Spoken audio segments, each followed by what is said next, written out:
श्री चंद्रशेखर जी, माननीय चंद्रशेखर जी।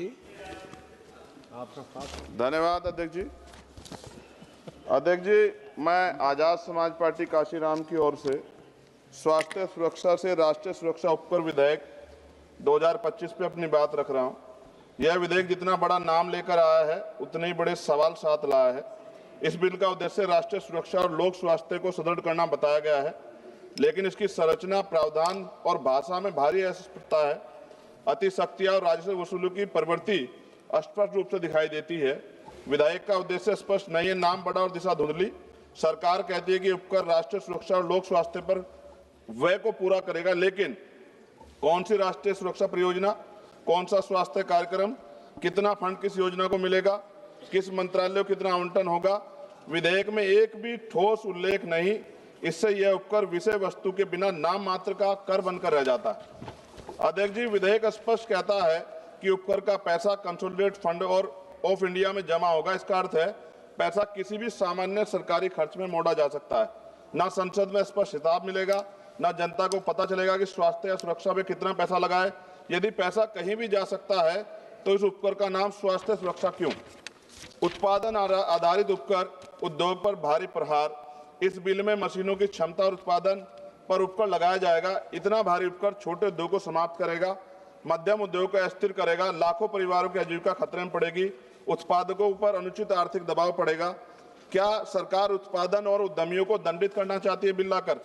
क्या अधिकारियों को अत्यधिक सख्त या भ्रष्टाचार का खतरा दोगुना? विधेयक में तलाशी, जब्ती, छापे, निरीक्षण, गिरफ्तारी और सख्त ऑडिट के विशाल अधिकार संयुक्त आयुक्त स्तर के अधिकारियों को दिए गए हैं। इससे अधिक शक्तियों से दमनकारी कर वसूली बढ़ेगी, व्यवसायी भय में काम करेंगे, भ्रष्टाचार और रेंट स्कीम को बढ़ावा मिलेगा। इतिहास गवाह है, कभी अत्यधिक दमन से न अनुपालन बढ़ता, न राजस्व। अवैध छुपा हुआ भूमिगत उत्पादन बढ़ेगा। जब मशीन की क्षमता पर भारी उपकर लगाया जाएगा तो उद्योग उत्पादन छुपाएंगे, अवैध यूनिटें चलाएंगे, अंडरग्राउंड फैक्ट्रियां बढ़ेंगी, काला बाजार मजबूत होगा।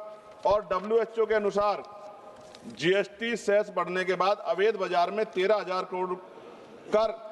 करोड़ तक दुगना हुआ है। क्या सरकार वही गलती दोहराना चाहती है?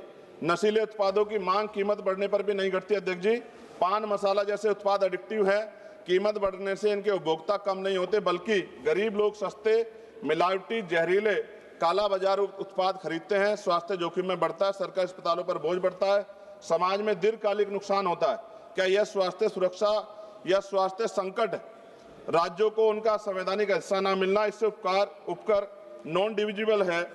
इसका अर्थ है राज्यों को इसमें से ₹1 का भी हिस्सा नहीं मिलेगा। केंद्रवाद बढ़ेगा, राज्यों की वित्तीय स्वायत्तता कमजोर होगी, विकास योजना पर प्रतिकूल प्रभाव पड़ेगा। राज्यों का हक क्यों छीना जा रहा है? अध्यक्ष जी, विधेयक को संसदीय परीक्षण से बचाकर जल्दी पारित करने की कोशिश गलत। इतना महत्वपूर्ण और व्यापक प्रभाव वाला विधेयक उद्योग, उपभोक्ता, राज्यों, कर प्रणाली, आर्थिक गतिविधि सभी को प्रभावित करता है। निष्कर्ष जी, यह विधेयक देश हित में नहीं, राज्य हित में है। और माननीय अध्यक्ष जी, सभी तथ्यों को देखते हुए स्पष्ट है, ये विधेयक अस्पष्ट है, अनियंत्रित है, शक्तियां देता है, उद्योग विरोधी है, अवैध बाजार बढ़ाएगा, गरीबों को नुकसान पहुंचाएगा, राज्यों के अधिकार छीनता है और उपकर प्रणाली को अविश्वसनीय बनाता है। हमारी स्पष्ट मांग है, विधेयक को तत्काल प्रवर समिति स्टैंडिंग कमेटी को भेजा जाए। उपकर की दर, उपयोग और पारदर्शक ठोस प्रावधान शामिल किया जाए। कर अधिकारियों की शक्तियों को सीमित और जवाबदेह बनाया जाए। उपकर राष्ट्रीय स्वास्थ्य व राष्ट्रीय सुरक्षा पर व्यय हो, इसका कानूनी प्रावधान अनिवार्य किया जाए। इन्हीं शर्तों के साथ इस बिल का मैं विरोध कर संशोधन सहित पुनर्विचार की मांग करता हूं। अध्यक्ष जी, अंत में इस बिल को पढ़कर मुझे ऐसा लग रहा है कि देश की सुरक्षा में अब अत्याधुनिक हथियारों की नहीं, पान मसालों की ज्यादा जरूरत है। और हर चौराहे पे खड़े होने वाला व्यक्ति कहेगा कि देश की सुरक्षा में सबसे बड़ा योगदान उसका है। धन्यवाद अध्यक्ष जी। जय भीम, जय भारत, जय संविधान। रामप्रीत मंडल जी। माननीय अध्यक्ष जी,